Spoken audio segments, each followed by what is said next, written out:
Сайн мэцгаан уу, та бүхэндээ энэ өдрийн мэндийг хүргэе. Цекрум эхлэхэд бэлэн боллоо. 1998 оны 2 сард Карибын тэнгисийн төвд нэгэн аяллаа хөлөг онгоц явж илаа. Тэр хөлөг дээр хүн бүрийн атаархлыг төрүүлсэн нэгэн ос байсан нь нөхөр Тим, эхнэр Жули. Тим Жулиг ямар нэгэн юм хиймээр байна гэхэд яг л бэрчиг биелүүлж өгдөг саятан нөхөр. Гэтэл энэ круз аяллаа үеэр Жули санамсаргүй нэгэн эртээ танилцсан бөгөөд нөхрөөсөө нууцаар Жоржтой үнсэлцэж хизээч давах ёсгүй хийл хязгаарыг давсан. Улгүй хөлөг онгоц их газарт ирэхэд Жули нөхөртөөгөө хамт амьдардаг. Америк руугаа буцахаас өөр аргагүй болдог. Ингээд Жоржоос салсан Жули өөртөө би угаасаа гэртээ хүүхдээ өсгөөд амьдрах ёстой. Нэг шунж аргасан байхад хангалттай гэж хэлсэн ч гэртээ ирснээс хойш Жоржийн царай толгооноос нь гарахаа болж эцэст нь Жули Жоржийн ажилдаг хөлөг онгоц нь ганцаараа сууж хэсэг хугацааны дараа Жорж Жулигийн аимшигтай шатаж тасарсан толгойг барьж гарч ирээд уруулд ирнэ үсэж чи одоо ч гэсэн үзэсгэлэнтэй хിവэрэ ингээд юу ч болоогүй юм шиг далаараа шиддэг. Бичлэг эхлэхээс өмнө хэд эмзэг мэдрэмтгий хүн байгаа бол гараарэ гэж хүсэе. Жули 1968 оны 1 сард төрсөн Америкийн нэгдсэн улсын Пенсильвани мужийн Филадельфи хотын уугуул. Тэрээр аав Жони, ээж Жули хоёрын анхны охин. Ээж нь аваахаа овгийн уугуул Америк хүн байсан бол аав нь цагдаагийн шөнийн ээлжинд байнга ажилдаг, гэртээ ихэнхдээ байдаггүй. Жулигийн хүүхэд нас нэлээд ширүү өнгөрсөн. Учир нь ээж Жулиа энгийн үедээ энрэнгүү цайхан сэтгэлтэй сахиусан тэнгэршигч арх уух юм уу мансууруулах бодис хэрэглүүл огт дөр догшин хүн болдог бөгөөд үдшилтэд маш дуртай. Гэрэлснийхээ дараа нөхөр нь цагдаа болохоор дээрсэн ч өмнө нь арай хэтэрхий байсан гэж хэлж болно. Жулиа сэтгцэн эмнэлэгт сувлагчийн туслах хийдэг байсан. Тэрээр парти ихийн өмнө эмнэлгээс эм нууцаар авч хэрэглэдэг гэжээ. 12 цаг ажиллаад 12 цаг амрах ёстой ч амрах цагтаа дахиад 12 цаг тасралтгүй парти хийдэг байв. Ингэснээр 48 цаг нойргүй нүд нь улааж бараг зомби шиг болдог. Дараа нь нөхөртэй болж Жули болон дүү Жони төрсний дараа уудаг имээ болох гэж оролцсон ч сэтгэл гутралд орж амиа орлохоор оролдож арай гэж амьд үлдсэн. Ийм орчинд хүүхдүүд эрүүл өсөх боломж байгаагүй. Жулиг сургуульд орсны дараа ээж нь дахин архинд орж дандаа хөлдөөсөн хямдхан ол өх яажгаар байнга зоддог үйжээ. Шалтгаан нь би та нарыг өсгсөөр байгаа сэтгэлээр унаж арх ууж тэгээд тархалсан. Бүх зүйлд та нар буруутай гэд Жулиг үснээс нь зулгааж жоохон алдаа гаргавал баар шиг дайрч зоддог байсан. Харин ээж нь архинасаа гарч хэсэг ухаан орох үедээ огт өөрөн болж Жули миний охинд хэрэгтэй юм байна уу? Ээж нь ямар нэг юм авч өгөх гэх мэтээр эрхлүүлдэг байсан. Аав нь ч бас асуудалтай. Тэрээр тарган үнд дургу. Эхнэрийнхээ жин нэмэгдсэнийг хараад чи надад эмэгтэй хүн шиг харагдахаа болсон гэж доромжилдог байжээ.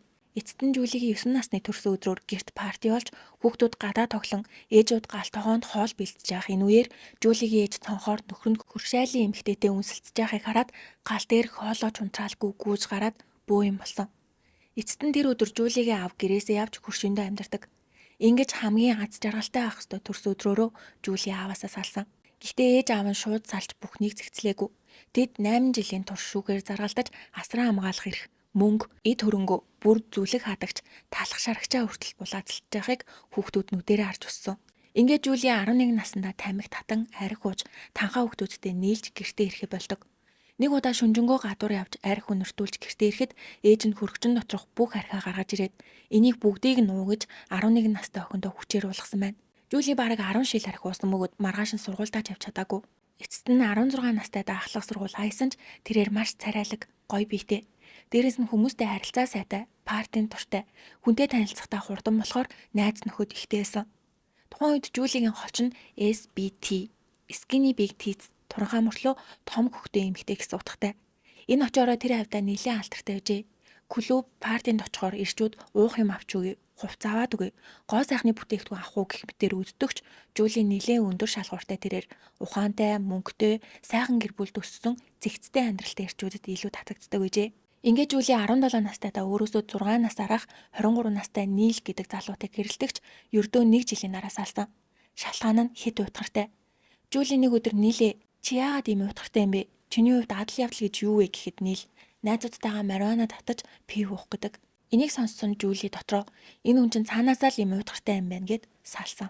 Ингээд Жули ганц бий болж дахиад баар үдшилгээр явж өөрийн давуу тал болсон бие галбирыг бүрэн харуулсан хувцамсууд хөлсөө гартал бүжгэлэхэд ирчүүд дахиад л наалтна. Улгүй 1989 оны 7 сард Жули 21 настай байхдаа Нью-Жерсид болсон нэг партийн дээр 193 см өндөр бөвлчанлаг бие хаа чанга залуутай таарч Жулиг ганцхан ирэмхэд ирсэн тэр залууг Тим Лист гэдэг. Жулигээс 11 насаарах тухайн үед 32 настай байсан маш баян. Ахлах сургуулиасаа эхлээд хуучин машин худалдаалж өөрийн хүчээр бизнесээ босгосон бөгөөд олон их сургуулиас урьдчилан авч ирсэн ч би сурах биш, бизнес хийнгээд компани байгуулсан нь асар их ашиг олж хөрөнгө нь сая доллар төржээ. Дээрээс нь ганц би даруухан зөв хүмүүжлэлтэй нэлтээсэн тул Жули шууд надаас тэсөөр маш уужим сэтгэлтэй хүн байна гэд тэд удалгүй хосолжээ. Тухайн үед тийм Нью Жерсид том аршид амьдардаг гэсэн бөгөөд Жули тийшээ нүүж хамт амьдардаг. Тийм хинч харсан шунал төрхөөр эрэхтэй байсан учраас жоохон л эмхтэй үнтэй ярих юм бол Жули шууд хартаж уурлана. Нэг удаа тэд баар орохоор зогсож явахдаа тийм урд нь байсан эмхтэйтэй хальт юм ярьсны төлөө Жули тиймийг зохиж зодож эхэлсэн гэдэг. Харин өөр залуутай зугаалж бүр шүн гэртээ ирэхгүй хонох үе байдаг ч тийм бүгдийг нь ойлгож тавьчдаг. Нэг өдөр тиймийг эмхтэй нарийн бичиг ажилд авсныг мэдсэн Жули тэгсэрч яагаад заавал эмхтэй гэж эрэгтэй хүн авч болоогүй мүү хал гэдэгч тийм халаагүй. Учир нь арай гэж олсон ажилтан юм байна. Хэд хоногийн дараа Жули өндөр өсгийд бие барьсан хувцастай компанид очоод нарийн бичгийг дуудаж хэдэн настай найз залуутай юу? Хумсаа артаа ямар нарийн бичиг ийм хумстай гэдэм бэ? Миний найз залуу төрөх юм бол алын шүү гэж айлхан сүрдүүлснээр нарийн бичиг тэсгээ олж ажилласаа гарснаар Жули өөрөө оронд нь ажиллахаар болж би тэр эмэгтэйгээс илүү сайн ажиллана гэж амлалт өгдөг. Уг нь тийм дургүй байсан ч өөр ажиллах хүн байгаагүй учраас зөвшөөрөхөөс зур аргагүй болдог. Гэтэл гайхалтай нь Жули ажиллаа маш сайдаг. Тэрээр нэг ч удаа хоцорч байгаагүй ба компьютерч хурдан сурч таалгасан ажлыг тэр дорн гүйцэтгэн. Удалгүй орон нутгийн сониноос бикини тэмцээн зарлаж энэ мэдээ Жулигийн чихэнд хүрдэг бөгөөд нэгдүгээр байранд орно гэж оролцсон. Гэхдээ шагналт байранд орч чадаагүй ч хүмүүстэй амархан танилцдаг давуу талаа ашиглаж сонины редактор, сэтгүүлч, удирдлагуудтай ойр дотнолж загварын ажлуудын санал авч нилээд завгүй жинхэнэ модель шиг амьдарч эхэлнэ. 1991 онд тийм амжилттайсан. Хэрвээ одоо үеэсэн бол Жули магадгүй Инстаграмын 1 сая дагагчтай инфлюенсер болох байсан баг. Жули ингэж итгэвтэй байхад тийм ч түүнийг бүрэн дэмжинэ. Энийг харсан эргэн тойрных нь хүмүүс эхнэр чинь бикини модель болчлоо. Чамайг хуурах үедээ гэхэд тийм инээгээд санаа зовлтгүй. Хэрвээ хуурвал салахад л болно гэдэг байв. Тэрээр өөртөө итгэлтэй байсан учраас Жулиг партинд явах, арх уух, гадуур хонохыг огт хордгүй. Ингээд тэд 2 жил хамт амьдарсны дараа 1991 онд гэрлэж Жули модель, нарийн бичиг хийх хажуугаар партинд явна. Удалгүй нэг том цохилт ирсэн нь 1996 онд Жули жирэмсэн болсон. Тэрээр би модель, миний карьер яах юм бэ? Одоо би партинд ч явж чадахгүй, арх жууж чадахгүй гэж бодохоор л уур нь хүрчээсэн бөгөөд жирэмсэн байх хугацаанд партинд явж арх ууж тамиг татсаар л байсан. Эргэн тойрных нь хүмүүс бойл гэж хоригдсны эцэст архийг нь багсгасан ч тамхиг боловч чадаагүй. Ингээд охин Кейти төрсөн. Хүн өөрөөсөө төрсөн хүүхдээ хараад сэтгэл нь хөдөлж, зарим нь бүр засардагч Жули эсэргээрээ сэтгэл готролд орж эмнэлэгт очоод эмчээ. Урд нь би огт тархалтгүйсэн. Одоо л ус уугаад л тархлаад байна. Намайг модель болгоё гэж дуудах газар ч алга гэж гомдолдог. Ингэснээр өмнө нь тиймтэй бараг маргалддаггүй байсан Жули төрсний дараа бараг өдөр бүр хэрэлддэг болж сүүлдээ хосууд хамт гэр бүлийн зөвлөгөө авсан ч юу ч өөрчлөгдөөгүй. Жули улам гутарч хөвг талаар бодож бүр кокаин хэргэлдэг.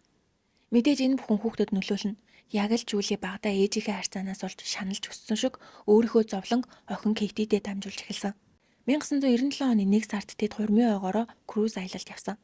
Анх хурмын аяллаа крузээр хийжсэн бөгөөд тэр үеийн дурсамж маш сайхан байсан болохоор жил бүр круиз аялал хийдэг гэжээ. Үргэлж маргалдаж хэрэлддэг байсан ч энэ удаа Жули өөрөө санал гаргасан. Ингээд Кейтиг хүнээр харуулж хоёулахнаа явдаг. Тэд Пуэрто Рикогийн сан хаавнаас хөдөлсөн Галакси нэртэй хөлөг онгоцоор аялжээ.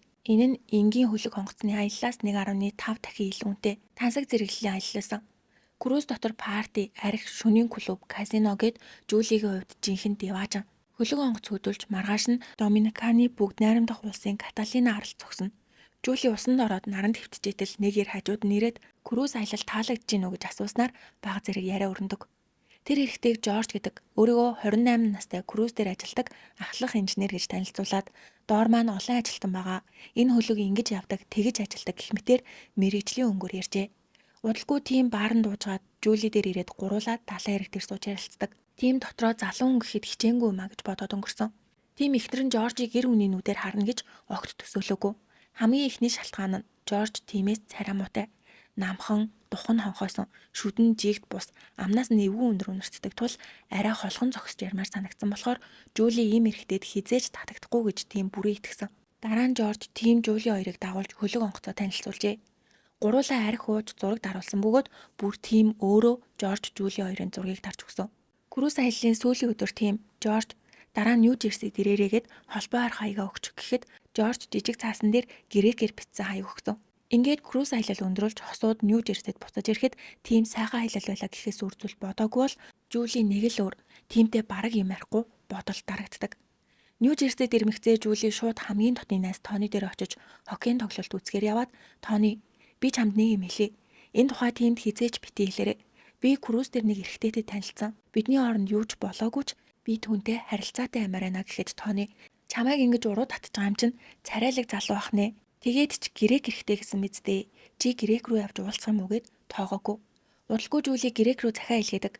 Тимийн авсан цаасан дээр хаягаар Жоржоос ч хариу захиа ирж тэд харилцаж эхэлжээ. Жорж бичгийн чадвар сайтай хүн байгаагүй. Англи хэлний төгс биш. Дүрм цагууд нь бүгд бурууч, захидал дүүрэн зүрх, үнсэлт. Яг л дунд сургуулийн хүүхдийн хайр дурлалын захиа шиг байв. Сүүлдээ уцаар ярьж эхэлнэ. Тухайн үед Жүүли гар утсгүйсэн тэрээр гэрээ уцаар тимийн дэргэд Жоржтой уцаар ярьдагч сонин нь тим үнийг огт тоодгүйжээ. Гэрээ утас дуурахаар Жүүли круз дээр танилцсан Жорж ярьж ийн гэж дамжуулдаг байсан. Ингэж хэдэн цагаар уцаар ярихдаа Жүүли тим намайг эмэгтэй хүн гэж харахаа болсон. Хүүхэд төрүүлээд миний бие өмнөшгөө байхаа болсон болохоор дурггүй болсон баг. Би одоо удахгүй 30 хүрнэ. Ингээд миний амьдрал дуусчаа гэхэд Жорж чамайг тэгж мэдрүүлдэг хүнээс салснан дээр чамайг үргэлж сайхан байна гэж хэлж өгдөг хүнтэй хамт байж үзсэн үү? Тэр чинь би гэдэг. Тэгвэл Жорж ямар хүн юм бол? Түүний жинхэнэ нэрийг Жорж Скайдофлос гэдэг.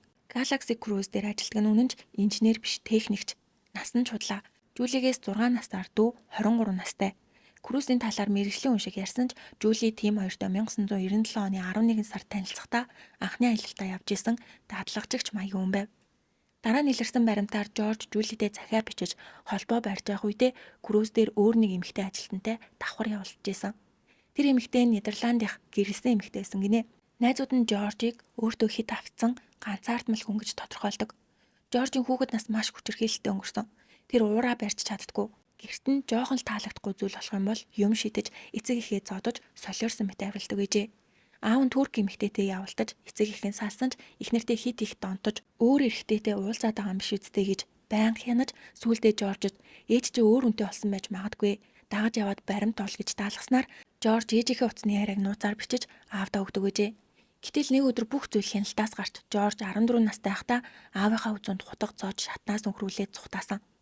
Аав нь арай гэж амьд гарсан бөгөөд цагдаа нар Жоржийг албатан сэтгцэн эмнэлэгт хэвтүүлдэг. Тэр үед Жорж шизофрен гэсэн он шавсан ч аав нь миний хүү өвчтөй байсан. Би амьд үлдсэн болохоор хүүг маань суллаач гэж гуйсаар агаад Жоржийг сулсан. Ингээд хүзүүг нь хутгалсан хүүгээ аав нь сайн халамжилсаар дараа нь Жоржийг танилтайгаа ярьж круз компанид оруулснаар 1997 оны 11 сард анхны аялалтаа гарч гэрэлсэн эмэгтэй Жүүлитэй танилцсан тэрээр сайхан биетэй маа. Гарт нь байгаа алмаазан мөгч жинхэнэ юм болов? Нэлээд мөнгөтэй харагдаж байна. Энэ эмэгтэйг өргөтөж чадвал миний амьдрал өөрчлөгдөж магадгүй гэж бодсон. Дээрээс нь бусад ахлах ажилтнууд хэрвээ энэ эмэгтэйтэй амжилт олох юм бол $10 өгөө гэж өдөө хатгсан гэдэг. Ингээд Жорж санаатаагаар Жүүлээд ойртож сэтгэл татагдсан нь үнэнч цаанаа тооцоотой байсан. Энэ үед Жүүлигийн бие муудан сэтгэл готролд орж өөрийгөө үнэлэх хүнлэмж нь ёроолт хүрсэн байсан ч Жоржийг чи сайхан хിവэрэ байна гэж хэлэх бүрт би дуусаагүй байгаа юм байна гэж мэдэрч бүрэн татагдсан. Иймэрхүү байдалтай 3 сар өнгөрлөө. Нэг өдөр Жүүли дахиад круз аялалд гараа ирэхэд тийм үгүй би завгүй.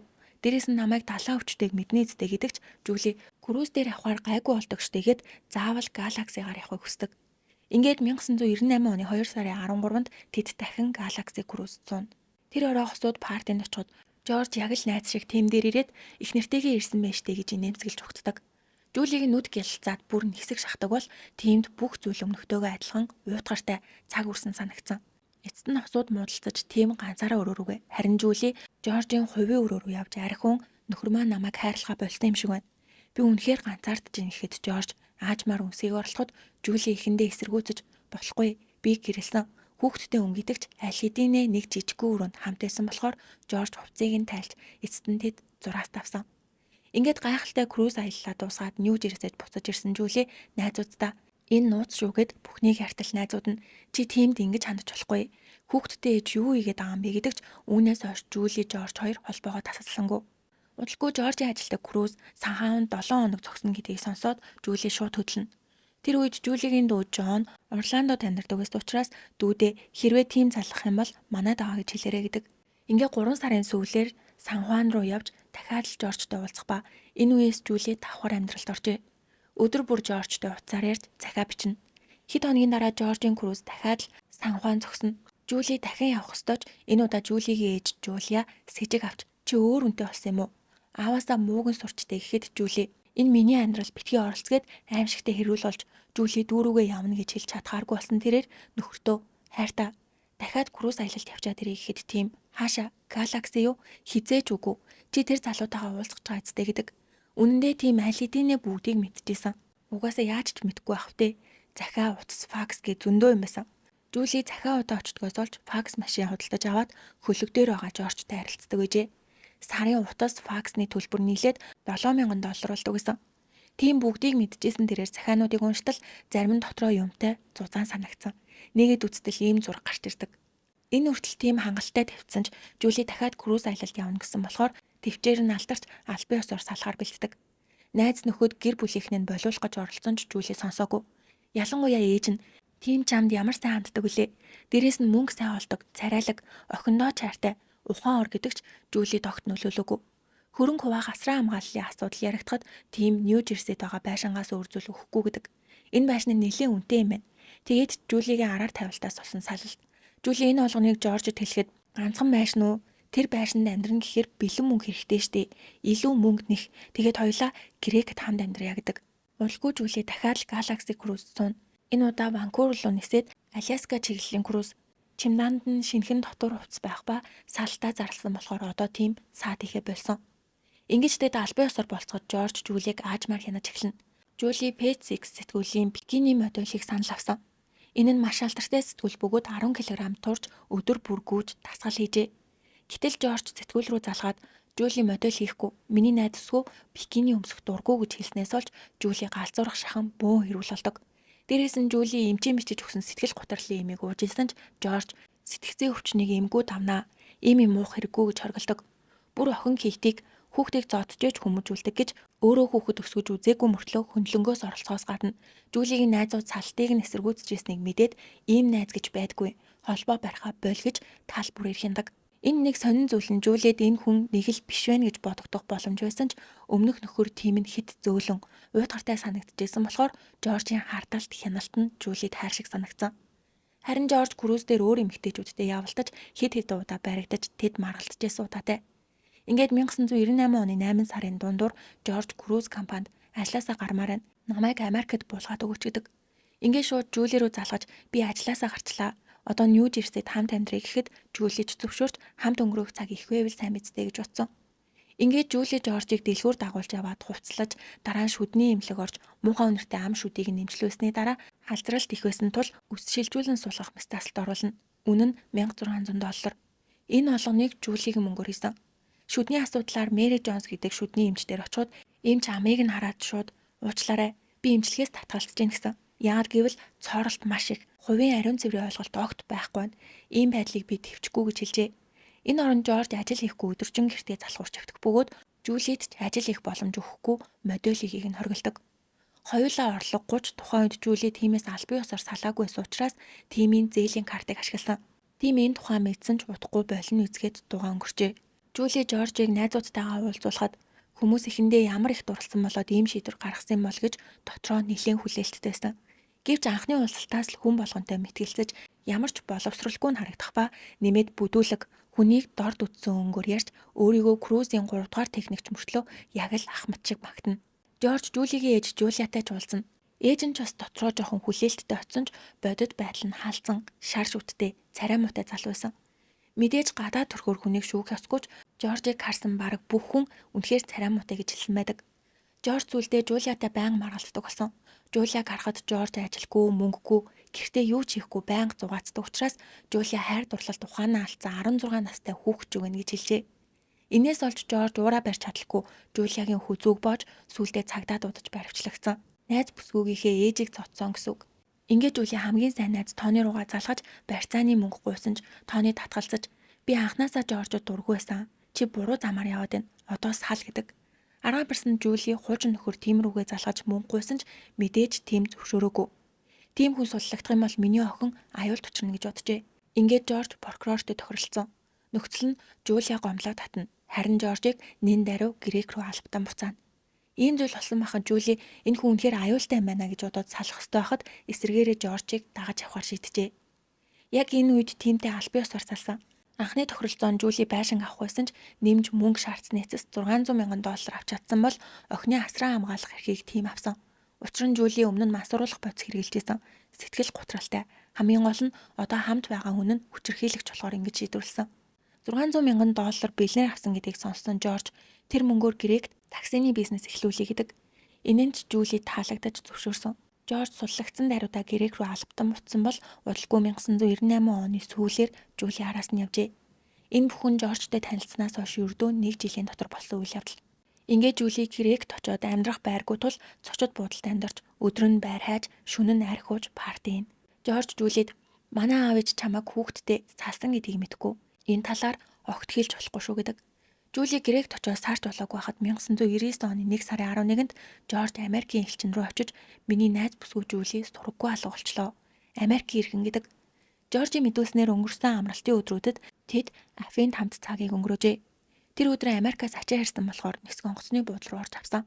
Оройн нөлсөд Макдоналдс ороход дотор нь маш их хүн байсан болохоор захиалга өгөх гэж явхдаа хүмүүс чахагдаж хоёр биенээсээ түр холцсон бөгөөд түүнээс хойш Жулиг олохоо билжээ. Хідэн цагийн турш хайсан ч олдоогүй. Ингээд Жорж аавтай хамт цагдаагийн газар очиход цагдаа нар Америк хүн үү? Тэгвэл жуулч юм байна. Замаа алдсан байж магадгүй.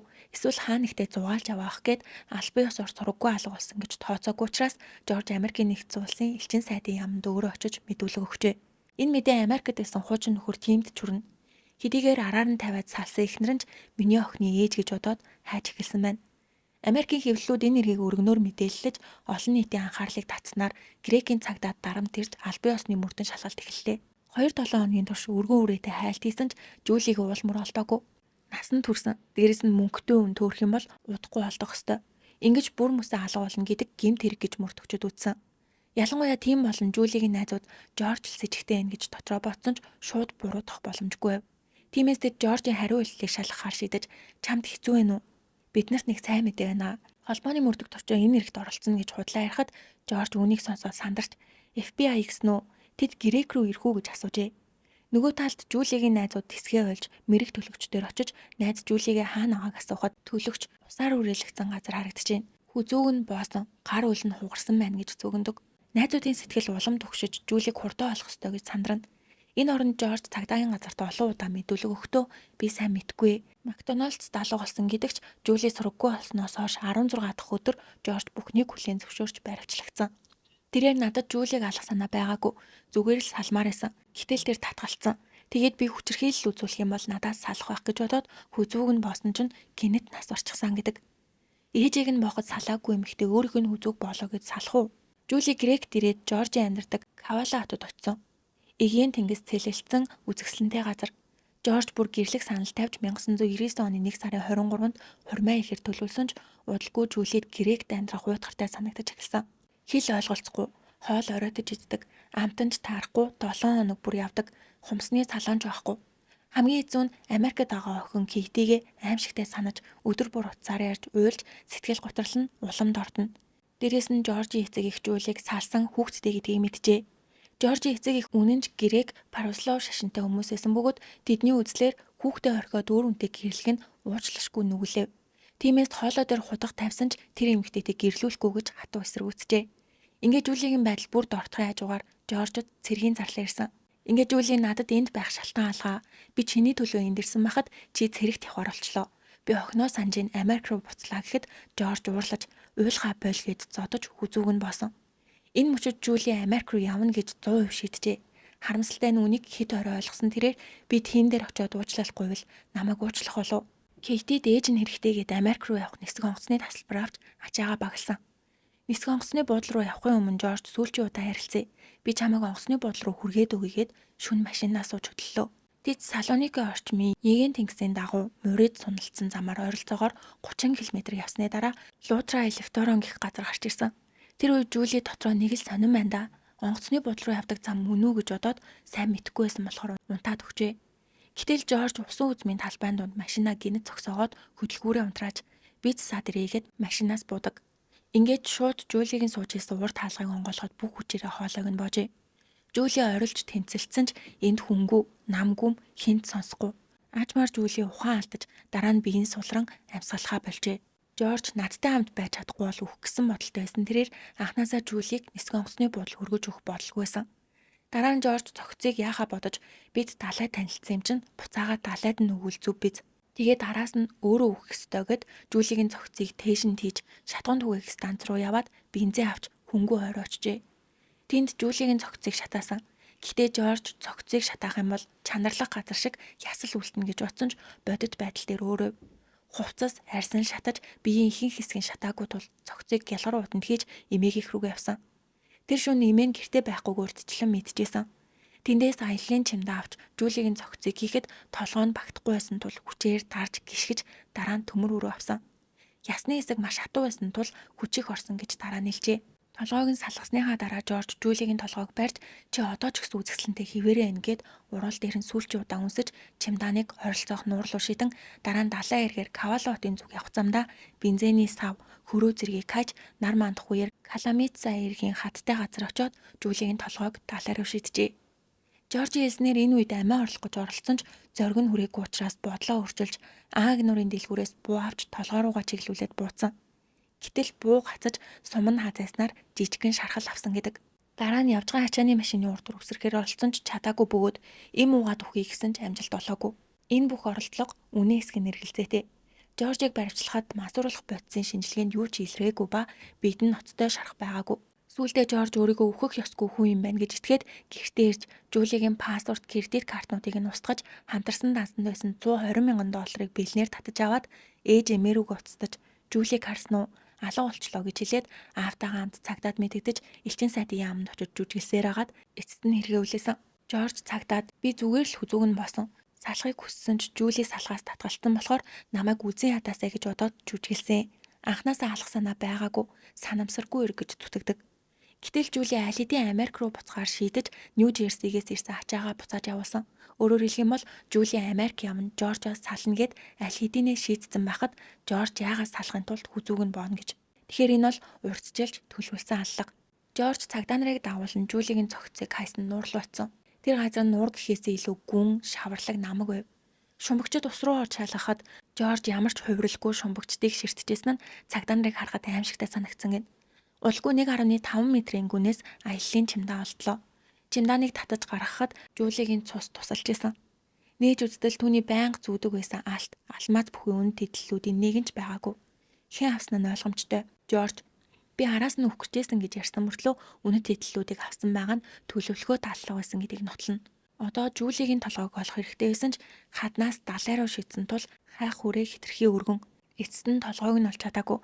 Цагдаа нар Жорж худлаа арч яж магадгүй гэж үзээд түүний амьдарчсэн байр, хогийн цэг, талбай, ой, ус зайлуулах сувг гэд бүгдийг нь шалгасан ч байгаагүй. 1999 оны 11 сарын 27-нд Жоржийн шүүх хурал эхэлсэн бөгөөд хуучин нөхөр Тим Грек дэрж шүүх тахимд суусан. Тэрээр Жулийг сургаггүй алга болсны дараа хамгийн түрүүнд Грек рүү ирж хайлтанд идэвхтэй оролцсон гэдэг. Мөн Жули нас барахыхаа яг өмнөх өдөр Тимтэй уцаар ирсэн байжээ. Тэр үед Жули охиноо үнэхээр их сансандаа Тимээс Кейтиг Грек тавчраад хамт аялж болох уу гэж гуйсан ч Тим шууд татгалзаж хамт байгаа хүнтэй чинь бүрч болохгүй гэжээ. Тим ингэж хэлсэндээ сүүлд нь маш их харамссан. Гэхдээ нөгөө талаас нь бодоод үзвэл хэрвээ Кейти хүртэл хамт байсан бол илүү аимшигтай зүйл болох байсан баг. Ингээд Жорж шүүх танхимд өөрийгөө гин буруугүй гэдэгч шүүхийн тайлбарыг хүлээн зөвшөөрөлгүй Жоржод тэнсэн судлах боломжгүй бүх насаар нь хорих ялгааноосоо. Гэтэл итгэмээргүй Жорж энэ бол санамсаргүй эрг ял хитрхи хатуу байна гэж тав заалтснаар 2002 онд давж заалтах шатны шүүх хурал олж гомдлыг нь хүлээн авч ялыг 23 жил болгон бууруулжээ. Гэхдээ бүх ялаа эдлээгүй. Ердөө 8 ч хүрэхгүй жил хоригдож 2007 онд тэнсэн судлагдсан байна. Одоо Жорж Грект өөр эмэгтэйтэй гэрлэж юу ч болоогүй юм шиг амар тайв амьдарч байгаа гинэ. Жулигийн цогцыг хуучин нөхөр Тим нь өөрийн биеэр Нью Жерсид авчирсан. Хидээс халсан ихнэр амьдралд нь маш их зовлон учруулсан ч оршуулгын бүх ажлыг өөрөө хариуцаж танил талд нь харамсалтай мэдээг дуулган Жулигийн сүүлчийн мөчүүдийг ганцаараа үтсэн гэдэг. Ямар ч тач өнөөдрийн эрэг маань энэ үрээ дууслаа. Цугтаа лайк болон subscribe дарахаа бити мартаарай. Миний инстаграмыг дагахаа мартваа дараагийн бичлэгээр уулзтлаа. Түр баяртай.